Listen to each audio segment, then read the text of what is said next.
என்ன சாப்பிட்றோம்? மாங்காய் சாப்பிட்றோம். மாங்காவில் என்ன ஊறுகாய் வருது. ஊறுகாவிலிருந்து என்ன வருது? ஊறுகாவிலிருந்து என்ன வருது? உடம்புக்கு போகுது. எலுமிச்சம் ஊறுகாய் இருக்குது, மாங்காய் ஊறுகாய் இருக்குது. சரக்கு சாப்பிட்றோம். சரக்குலேருந்து என்ன வருது? போதை வருது. போதை குடிச்சு என்ன பண்ணுறோம்?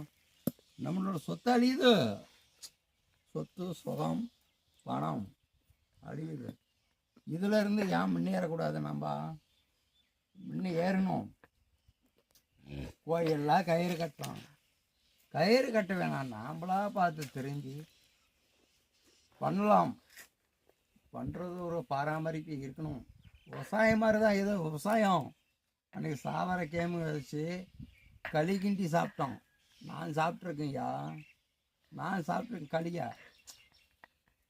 அந்த களி நெல் சோறுன்னா இந்த சொசைட்டி அரிசி, இப்போ வந்தது ரேஷன் அரிசி கொடுத்துருக்காங்க. அதை களியை சாப்பிட்டு உழைச்சி வந்தவன் நம்ம. அப்படின்னா இதெல்லாம் ஏன் போய் ஒயின் சாப்பிட என்ன விற்கிறான்? அது கெமிக்கலில் போட்டு விற்கிறான். கோல்டு மங்கு இதுக்கு மட்டும்தான் கெமிக்கல் இல்லாத வர சரக்கு. மீதி பொறுமையாக பள்ளி இறுக்கி பள்ளி வாழை போடுறான், எல்லாமே போடுறான். வேண்டாம். இருக்கிறவங்க நல்லா தெரிஞ்சுக்கங்க, பொழைச்சிக்கங்க, பராமரிப்பு பண்ணிக்கங்க. நம்ம மலையாள சொத்தை நம்ம மலையாளர்கிட்ட தான் இருக்கணும். தேவர் எது சாமி எது எல்லாமே பண்ணும். வேண்டாம் நேரம் சொல்கிறாங்க. குடிச்சிட்டு பேசலை, நேர்மையாக பேசுகிறேன். இந்த மாதிரி மக்களை தெரிஞ்சுக்கணுன்றது தான் பேசுகிறேன். தெரியாத ஒன்றுமே நான் பேசுகிறேன்.